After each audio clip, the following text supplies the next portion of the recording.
Cerrame la puerta, lo único. Este va a la tercera.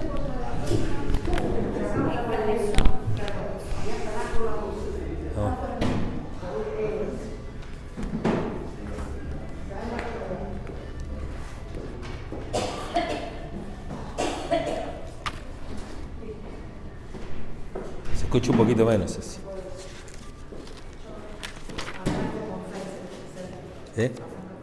Bueno.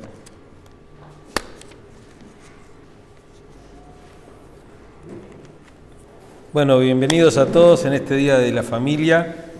Bienvenidos a la gente que nos está mirando por Facebook.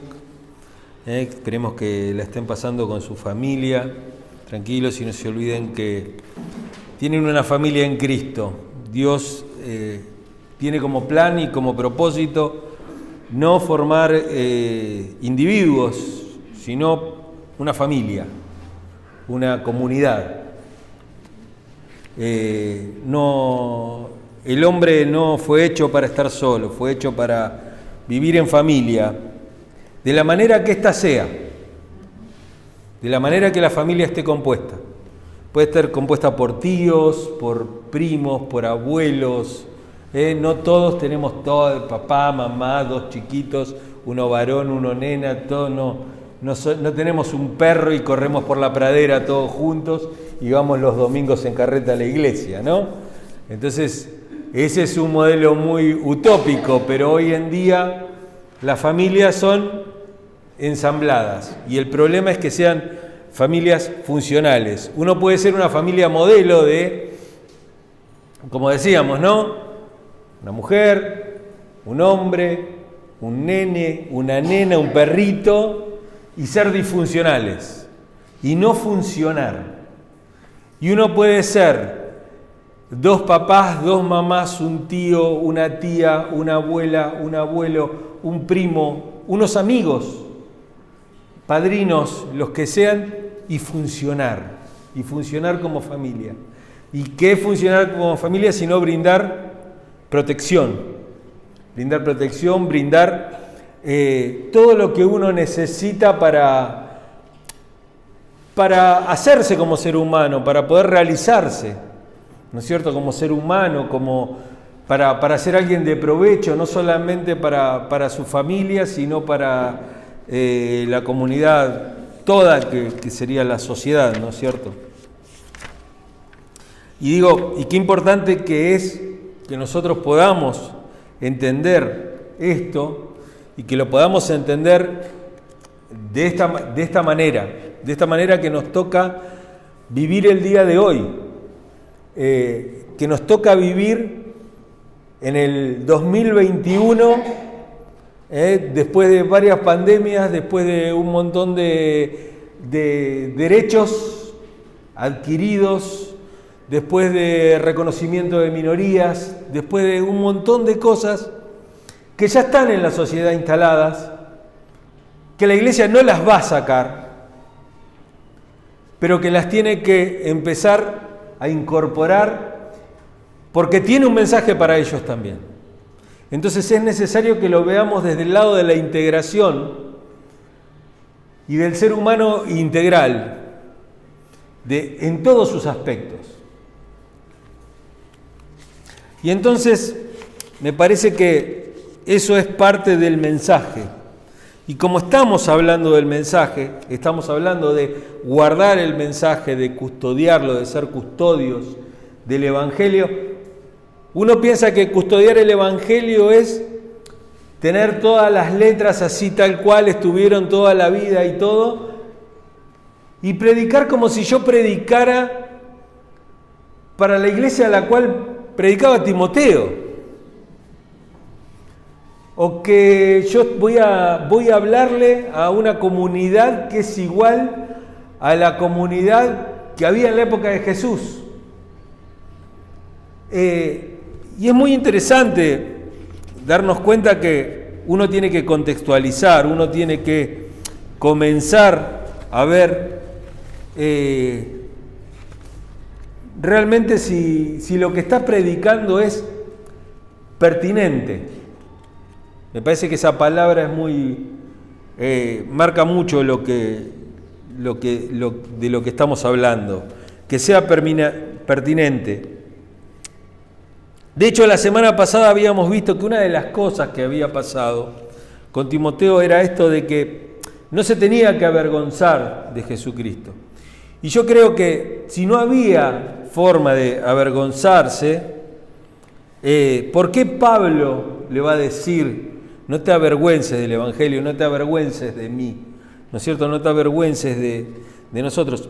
Y digo esto porque, ojo, que a lo mejor muy pronto, a lo mejor más temprano que tarde, alguno de nosotros se avergüence de la iglesia. Se avergüence de la iglesia, se avergüence de un hermano, se avergüence de alguien que concurra a la iglesia. Cuando hablaba de las minorías, ¿no? De estas comunidades, de estas nuevas minorías, hablaba, y a lo mejor alguno de nosotros se va a avergonzar de ellos. Y Pablo dice: no te avergüences de mí, no te avergüences del Evangelio, porque es poder de Dios, porque es parte del poder de Dios. Entonces, ya el Evangelio del Cristo crucificado ya es toda una locura, ¿no es cierto? Es toda una locura y es locura para algunos, tropezadero para otros, dice el apóstol Pablo. Y por eso quiero hablarles hoy, en verdad lo que quiero hablar es sobre el Evangelio de Dios, las características del Evangelio. Pero quiero decirle antes, como introducción, que hay tres áreas principales para los cristianos, en las cuales, como a Timoteo, somos tentados a sentirnos avergonzados. Hay una tentación a sentirnos avergonzados en tres áreas. La primera es del nombre de Cristo. Cristo causa vergüenza. Los chicos a veces van a la escuela y no dicen que son cristianos. O uno está en una fábrica y no dice que es cristiano. O uno no... O sea, de entrada digo, ¿qué le importa al tipo que te contrata para hacer tornillo la religión que vos seas? ¿No es cierto? Pero digo, después en el hablar, en el tratar, en las relaciones y todo, uno muchas veces niega la fe, lo niega a Jesucristo, del cual somos llamados a testificar. O sea, nosotros somos llamados a testificar sobre Jesucristo. Lo segundo es que a veces nos sentimos avergonzados del pueblo al cual pertenecemos, de este pueblo de Dios. Nos sentimos avergonzados del pueblo de Dios. A veces, podríamos decir con causa. Podemos sentirnos avergonzados con causa porque hay cosas que realmente dan vergüenza. Pero,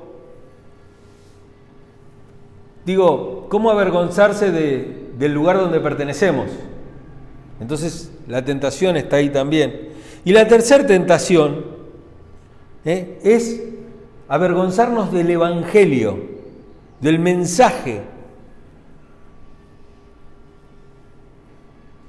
El que nos ha sido confiado para que lo custodiemos y para que lo difundamos.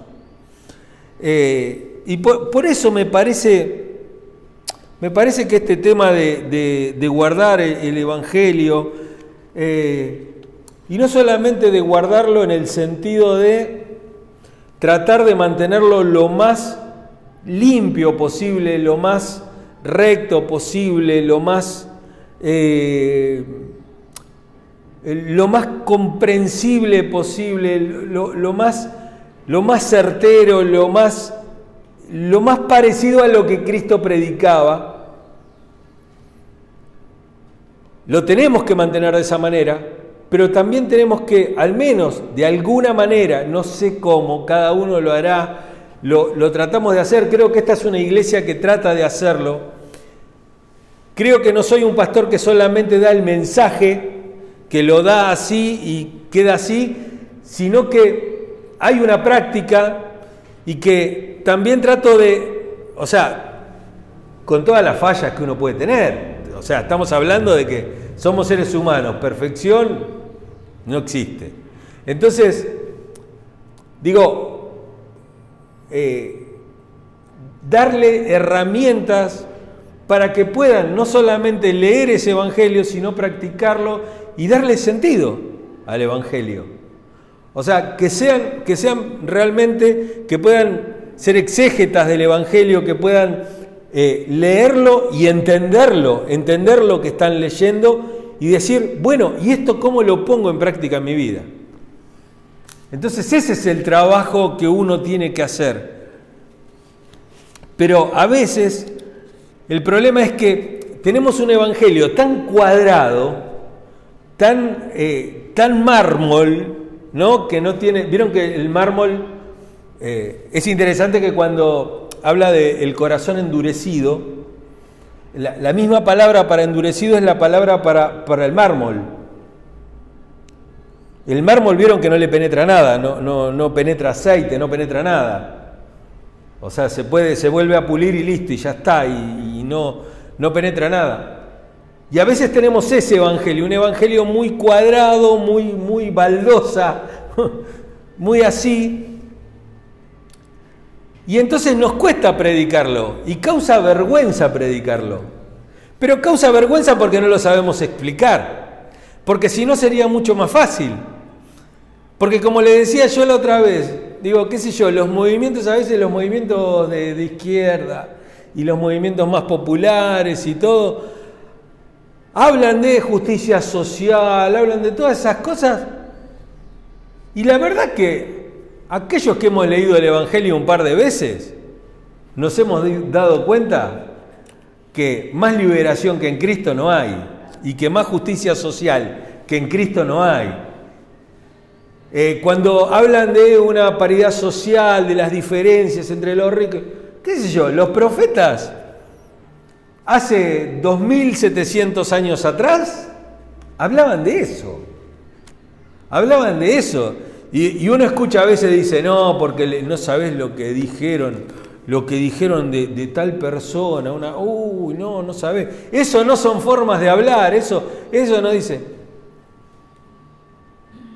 Bueno, vacas de Bazán tampoco es lindo llamarlo a las señoras, ¿no? Que se quedaban con la plata, dice, ustedes vacas de Bazán cada vez se engordan más para la matanza y no solamente eso, sino que aparte emborrachan a sus hombres para tenerlos. Bueno, me parece que no es muy políticamente correcto el profeta, ¿no es cierto? Digo, qué sé yo, le dijeron a uno pelado y le mandó un oso y se los comió. ¿No es cierto? A Eliseo, que le dijeron pelado. Les mandó un oso y se los comió. Bueno, no tiene esas características. Jesús le dice sepulcros blanqueados, dice, entonces nosotros nos asombramos de que la política dice ciertas cosas o que las personas que son los referentes sociales dicen una cosa, y eso ya está escrito en el Evangelio. Y eso es lo que practicaba Jesús, lo que practicaban los profetas, y es lo que Dios pidió desde el principio. Porque ya no más allá, en los 10 mandamientos, lo que vemos es que son reglas para poder vivir en sociedad. Y esas reglas nunca se terminan cumpliendo, pero bueno.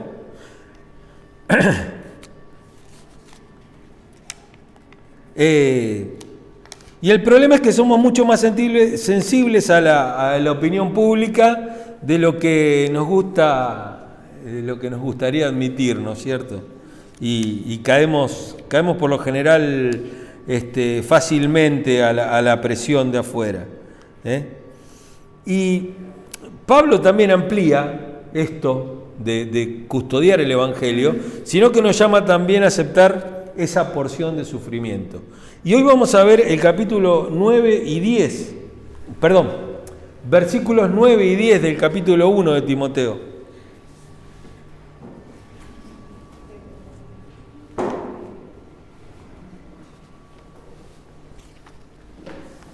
Segunda Timoteo capítulo 1 de versos 9 y 10.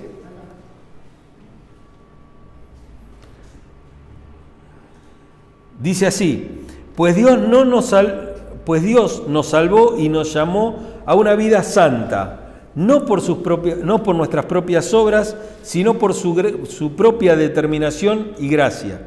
Nos concedió ese favor en Cristo Jesús antes del comienzo del mundo. Y ahora lo ha revelado con la venida de nuestro Salvador, Cristo Jesús, quien destruyó la muerte y sacó a la luz la vida incorruptible mediante el Evangelio. Lo primero que dice Pablo acá es que Dios nos salvó. No se puede hablar de Evangelio si no se habla de salvación. El Evangelio no es solamente cambiar vidas, sino lo primero que cambia es el destino eterno. Nos salvó, nos rescató. El Evangelio precisamente es eso, son buenas noticias de salvación, o buenas noticias de nuestro Salvador Jesucristo, como dice en el versículo 10. Y desde ya muy temprano, desde la primera Navidad, desde la Natividad, desde el Adviento, vemos que en Lucas capítulo 2, versos 10 y 11, nos habla de un Salvador que es Cristo el Señor. El ángel les dijo: no tengan miedo, miren que les traigo buenas noticias que serán motivo de mucha alegría para todo el pueblo. Hoy les ha nacido en la ciudad de David un Salvador que es Cristo el Señor. Él es, la verdad, que nuestro Salvador. En Hechos 13:26, Pablo se refiere al Evangelio como palabra de esta salvación. En Filipos también, ahí en el 16-17 de Hechos, él habla también de sus compañeros, que eran siervos del Dios Altísimo, quienes le anuncian el camino de la salvación. Y escribiendo la carta a los Efesios, en el 1:13, Pablo les agarra y le dice que esa es la palabra de verdad, el evangelio de vuestra o de su salvación.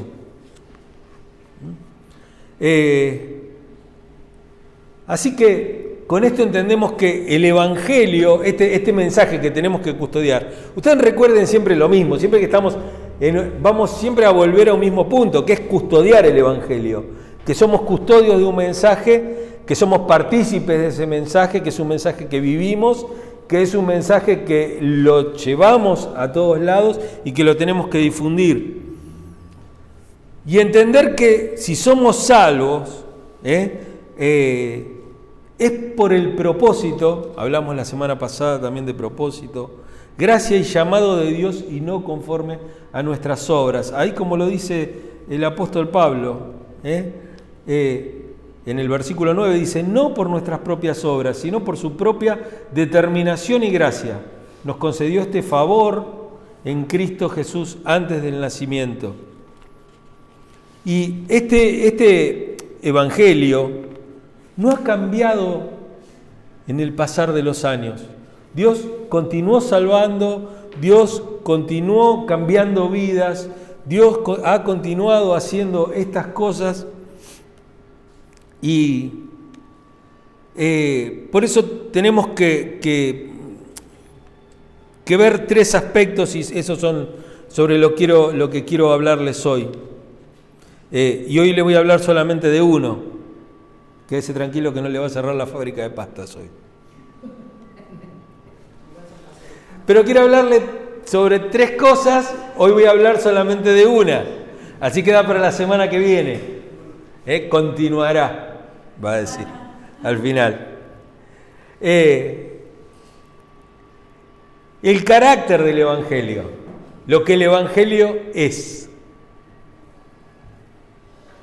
la fuente del Evangelio, de dónde proviene. Y lo tercero y último, la base del Evangelio, el cimiento del Evangelio, dónde reposa, dónde se afirma el Evangelio. Y hoy voy a hablarles acerca del carácter de la salvación.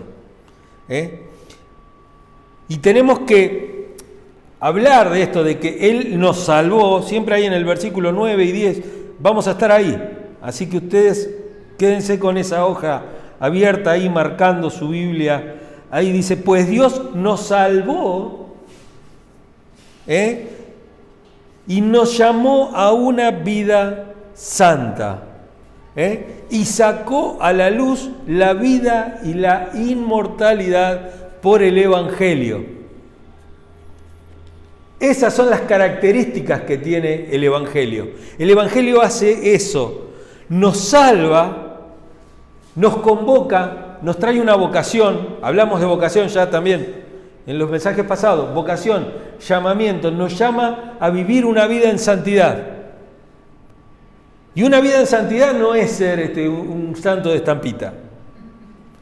Una vida en santidad significa tener en cuenta a Dios en todos nuestros actos. Dijimos que la incredulidad era vivir como si Dios no existiera.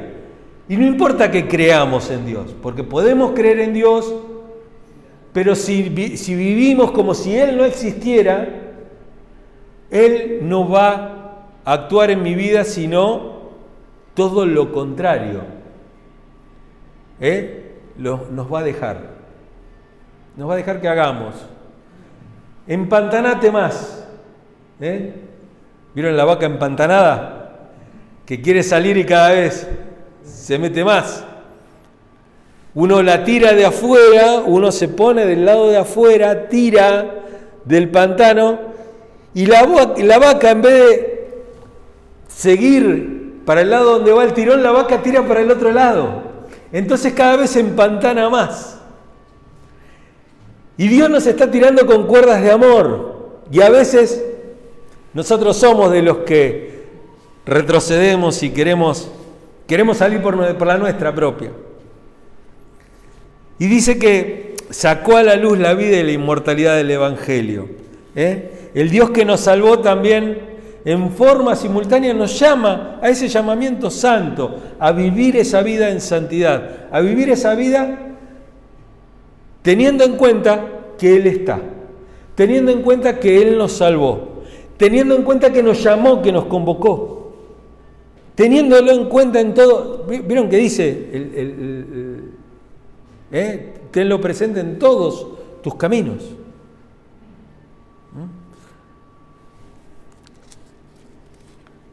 El llamado cristiano es un llamado santo, es un llamado a ser separados. En 1 Tesalonicenses 4:7 dice, no nos ha llamado Dios a inmundicia, sino a santificación. Y en 1 Corintios 1:2 le dice a los corintios que todos somos llamados a ser santos. Llamados a vivir como el santo con mayúscula, como Cristo. Pero si la santidad es parte integral del plan de la salvación de Dios, también lo es la inmortalidad. Es salvarnos con un propósito para que llevemos una vida santa y con una meta que es no morir jamás.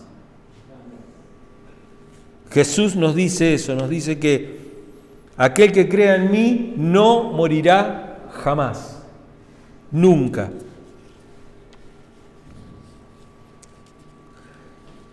Y digo acá, ¿no? Digo, perdón, santidad, inmortalidad son los tres aspectos de la gran salvación de Dios, ¿no?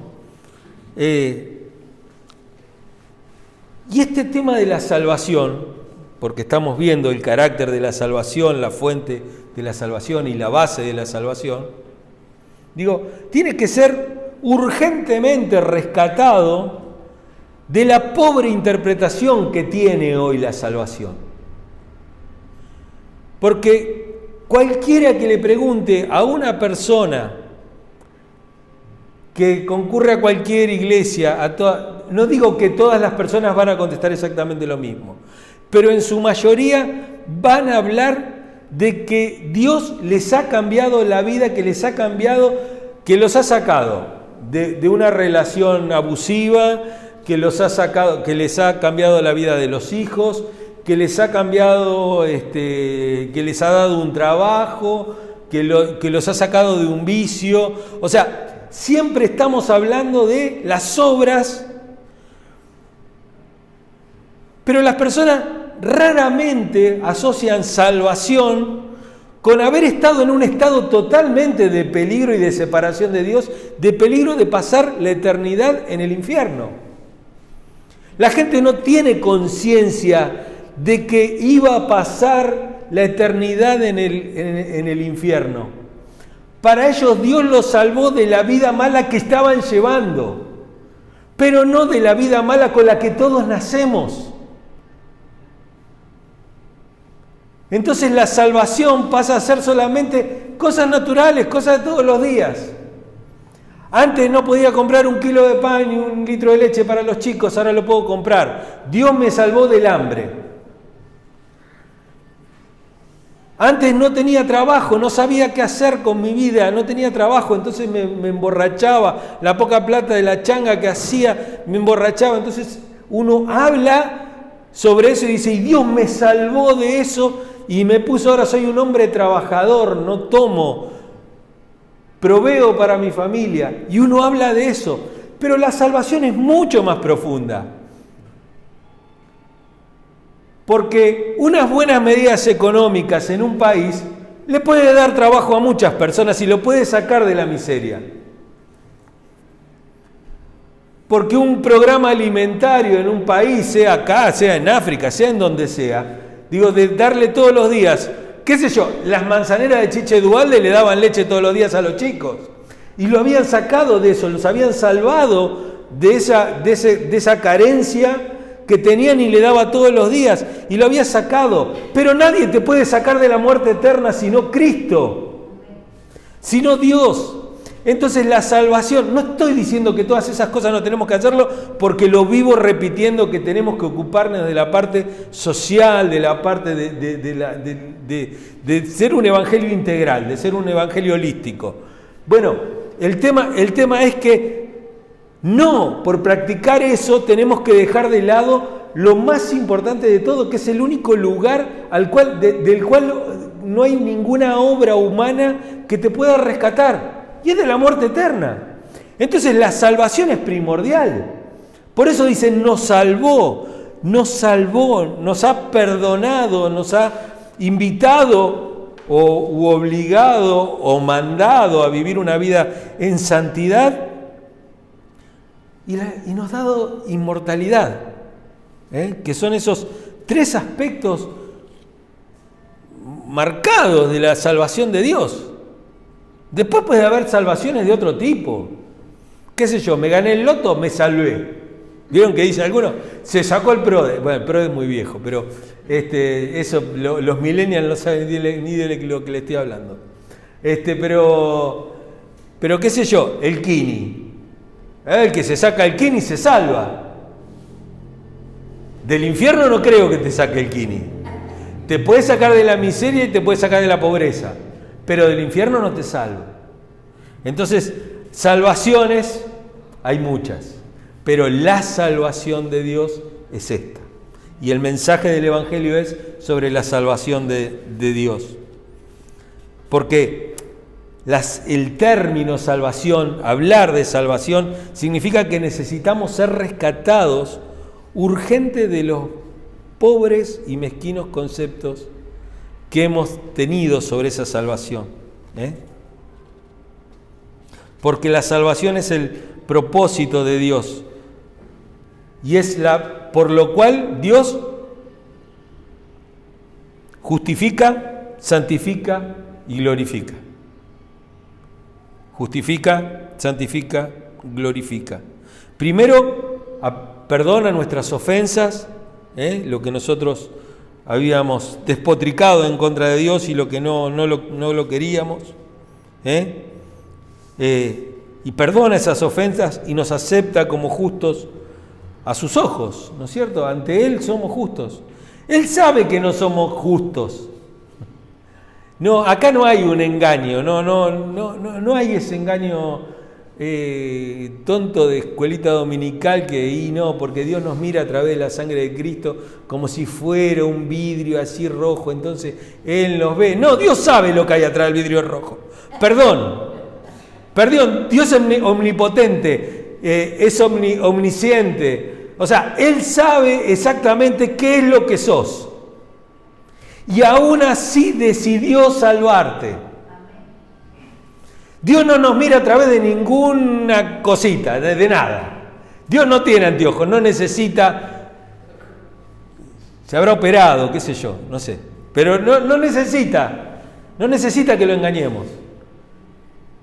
Dios no es tonto como Isaac, que cualquiera se va y le pone un cuero de oveja y piensa que es otro hijo. Qué poco concepto que tenía Isaac del hijo de Saúl, ¿no? Que lo confundía con una oveja. Dejémonos hinchar. Dale, loco, ponete las pilas. Sos un patriarca. Pero Dios no es así. Dios sabe lo que somos. Dios tiene en cuenta, sabe que somos pecadores y aún así nos salva. Y nos acepta. Y después nos transforma progresivamente por el Espíritu Santo. Transforma progresivamente.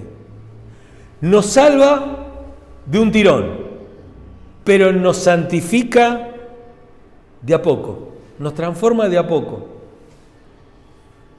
Nunca va a terminar nuestra santificación. Nuestra santificación no es algo que lo vamos a lograr, ya está, No. Es para siempre. Y yo creo que es no solamente, muchos dicen, bueno, el día que te morís Dios te perfecciona hasta el final para que puedas estar con Él. Yo creo que no, porque si santificarse es cada vez ser más parecidos a Dios, ser más parecidos a Cristo, ¿quién puede conocer a Cristo en todo lo que Él es? ¿Quién puede conocer a Dios, ese Dios que es inconcebible, que uno lo puede concebir en su cerebro? Entonces, toda la vida vamos a estar santificados, porque todos los días nos va a sorprender algo de Dios y vamos a querer imitarlos también a eso. Por eso finalmente llegamos a ser como Cristo en el cielo, con esos nuevos cuerpos. Y por eso yo quiero que terminemos leyendo Hebreos capítulo 2.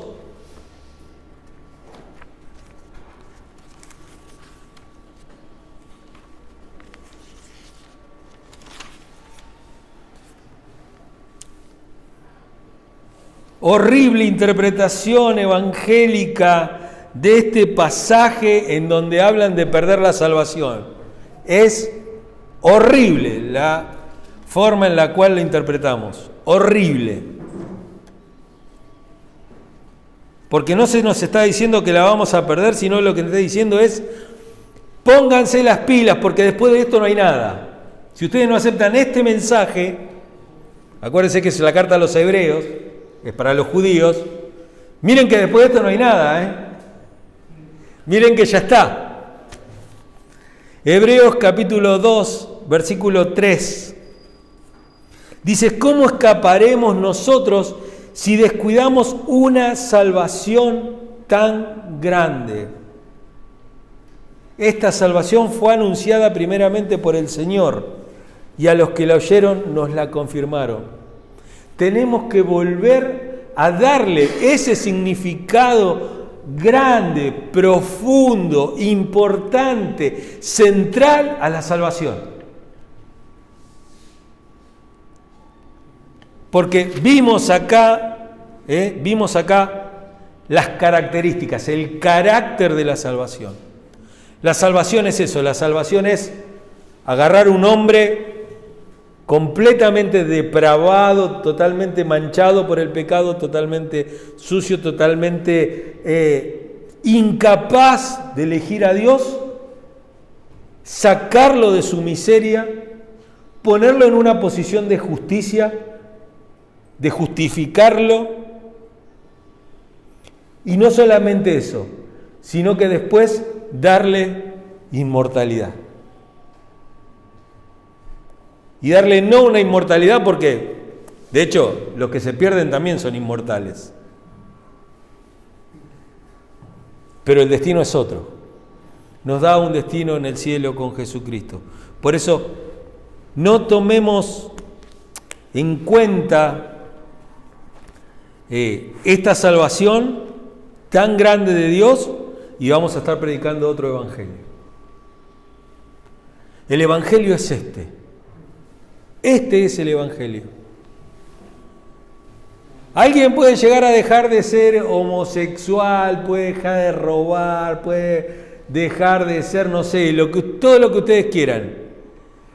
Si Dios no lo rescata, va a ir a parar toda la eternidad.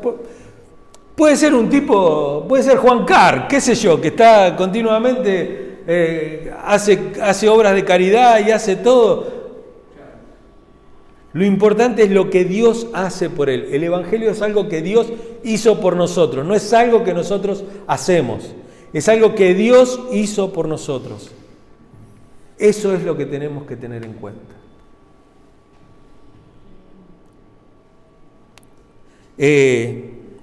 Vamos a hacer una cosa, voy a saludar antes a la gente de Facebook. Bueno, a la gente que nos está mirando, nuevamente feliz día de la familia y los esperamos el día martes a las 19 horas, miércoles a las 19 horas para nuestro club de lectura. Estamos leyendo el libro Cuando no se puede parar de sufrir y realmente es muy interesante. Los esperamos, que tengan una buena semana y que Dios los bendiga mucho.